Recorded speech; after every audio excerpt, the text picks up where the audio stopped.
When you get about 100 miles or so offshore, the ocean becomes this amazing blue. It's like this deep, it's hard to describe, it's almost impossible to describe, but it's this deep, deep, dark blue that's just one of the most amazing colors I've ever seen.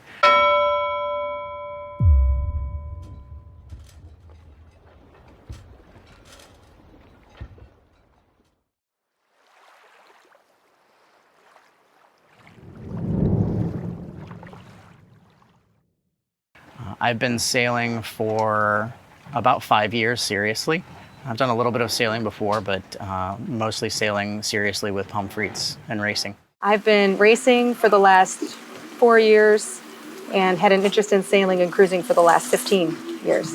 I grew up in the Northeast and started sailing when I was around 6 in dinghies, and then moved on to keelboats in my teens and 20s, although it's been really almost 20 years since I've sailed a lot. All my family are fishermen in this town, so I used to hang around boats since a long time, and I've been working for the boat yard for 10 years right now. I've been sailing on and off since I was a kid, more intensely probably the last 7-8 years, mostly in the Great Lakes also. I've been sailing since I was a young kid, so that's quite a number of years. Probably 50 plus. I really got started sailing in college. I went down to the sailing pavilion at MIT where I was an undergrad and started sailing, just like took a boat out for a day and then entered a class. And that was my junior year. My grades dropped precipitously soon after that. I've been some channel crossing in Europe, but I haven't slept on a boat more than 3 days, to be honest. A few overnights sailing, but this is way by far the longest. I've been mostly big lake sailing, so by far crossing the Atlantic Ocean, starting in the Bay of Biscay, France. Yeah, it's a long one. I was interested in doing a long passage because I don't know anyone who's ever done one before. And quite frankly, I was terrified. This is actually the longest passage I've done. I was in the Navy before law school, so we did passages that were maybe a week, but this is going to be the longest, most serious open ocean passage that I've been on so far. Atlantic crossings are a centuries-old endeavor. This boat is unique. It was specifically built to the order of the owner with speed, but also comfort in mind. And the crew that I'm with, I really admire and appreciate and trust. You know, after I left school, I was totally broke. So I bought a broken Hobie Cat, fixed that up, sailed that for 7 or 8 years, and then eventually was able to buy a small 28-foot sailboat. And then after the success of my business, I was able to buy a larger 50-foot sailboat, which we raced pretty aggressively for 6 or 7 years before moving on to this boat, which is an actual race boat. You know, when I started this process for just under 4 years ago, 3.5 years ago, and you know, the very first assumption was that the boat would end up on a freighter, on the top of a freighter, on top of a barge, essentially, and then be shipped to the Great Lakes. And it was like not on my watch. You know, when it comes down to it, a sailboat's meant to be sailed, and if you're going to build a beast of a racing cruising machine, you need to sail it. And so for me, it was never a question about whether or not I would have it shipped back to the United States or I'd sail it back to the United States. And so we picked the boat up in France 3 weeks ago.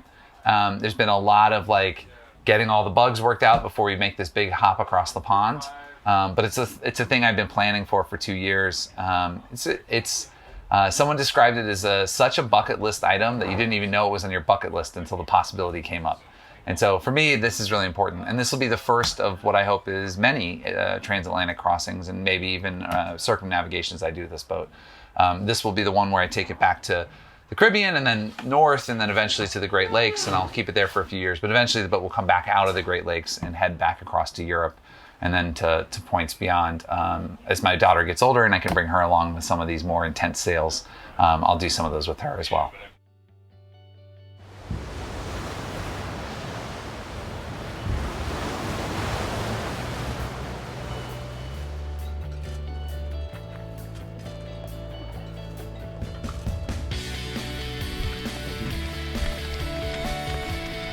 time?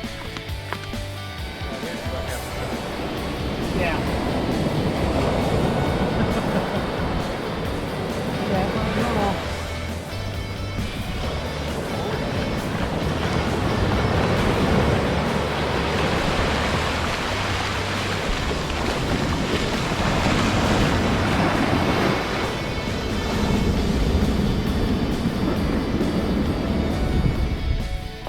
Run to Puerto Rico. As the only woman on this crew, I trust the men around me, but I am a little nervous. You know, I think differently than they do. Different things motivate me. I need my creature comforts, you know, like being clean and privacy. There is no privacy on the boat. Schedules on a sailboat like this are different. We tease each other about being on boat time, but timing can be really crucial for planning for adverse weather or no weather. You'd be stuck with no speed. But that's all part of, I think, the whole package of why we're doing this. I think the two things I'm most excited about for this passage are, well, actually there's three. One is the ocean. When you get about 100 miles or so offshore, the ocean becomes this amazing blue. It's like this deep, it's hard to describe. It's almost impossible to describe, but it's this deep, deep, dark blue that's just one of the most amazing colors I've ever seen. The other is the stars. Being able to see so many stars and be able to see the star, not just that they are there, but also watching them move. Over the course of your watch, you'll see the stars move. And so it's just a connection to everybody who's been before, who's looked at the stars and watched the stars move, and all of a sudden it, you know, all the stories that you hear about, you know, the stars and planets and how they use them for navigation and everything, they all take on more life because you're actually watching the stars and the planets move. And the third thing I'm really excited about and looking forward to is the people that we're with. I really like and respect all the people we have on board. And so I'm looking forward to spending some time just kind of doing something unique and special with everybody here.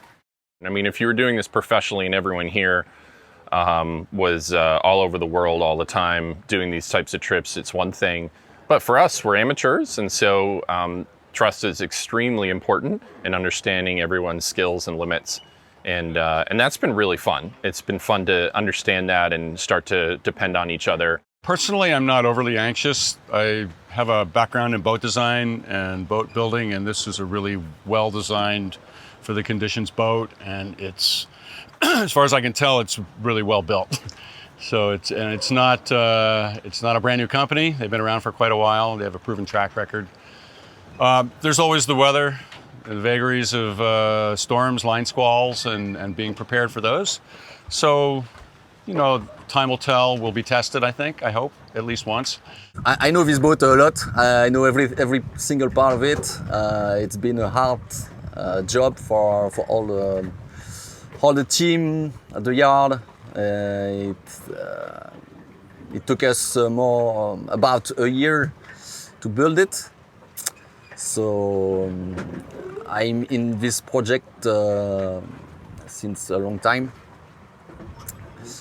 So yeah, I hope I will find my place in this boat easily, and yeah, one point is also that I'm the only French, so I hope it will be fine for you guys to get a French refugee on your boat. You know, it's funny. What I'm most anxious about is running out of coffee. Coffee is just really important to me and the crew, and everything else I think we've practiced for and built great trust on. And yeah, there are certainly some risks, but I think we're have positioned ourselves as strongly as we can to succeed through them. But man, if you run out of coffee, it's all over. Ultimately, the preparation that you have to do for being 24 hours away from land is the same preparation that you would do for being 20 days away from land. You need to be a little bit more careful about morale, a little bit more thoughtful about food and nutrition and rest. But overall, you know, every what if has an answer. Every what if has a plan for how you handle that, and a backup and redundancy, and there's secondary and tertiaries on the systems on the boat to keep us safe. And so I'm not anxious. I'm prepared. The crew is a really good crew. We really know how to sail well together. And so even though all of us haven't done this distance before, a crew that works well together, that has a lot of experience and knowledge, that has, I think we've taken every system on the boat apart and put it back together in the last 3 weeks to really understand how everything works. So I think we're ready, and I'm not nervous. I do have a level of respect for what we're about to attempt. We're going to cross an ocean. We're going to be sailing at night. We're going to be low on sleep. We're going to be in tight quarters, and so for all of those reasons, it's a thing that you approach with a level of respect and thoughtfulness, but the answer is preparedness, not anxiety. And so we're prepared. We're ready to go. We're gonna head straight west, and then as this pushes down and collapses, we'll go around the top of the eye of that, and then head straight for Puerto Rico along the run line. So we're really headed pretty much straight west to start. There's no point headed directly into the wind, into light winds that don't become the trade winds, because the Azores high isn't down. So we're going to play with this low pressure system a little bit. It might be a little bit wet, a little bumpy to start. But we're going to go around the north end of it. So we'll keep getting satellite images to make sure that we because you can see it kind of collapses. It's not a super strong low pressure system. It collapses and we can head straight for Puerto Rico. It should make for a pretty fast trip. This isn't the crazy winds we were seeing previously, and we'll be on the south end of this. So we might end up with some days where we have the storm sail up and triple reef main going 14 knots downwind. might end up being what happens. And so it'll be pretty windy. But I'm comfortable with it. We've already done this in these conditions before, and it was fine. So that's the plan.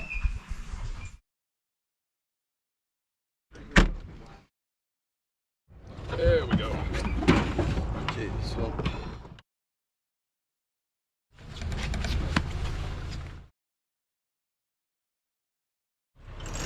until it's actually clicked into place. Oh, There you go. a little bit more. Yeah. There you go. There it is. Once Now it it's in. seats, we can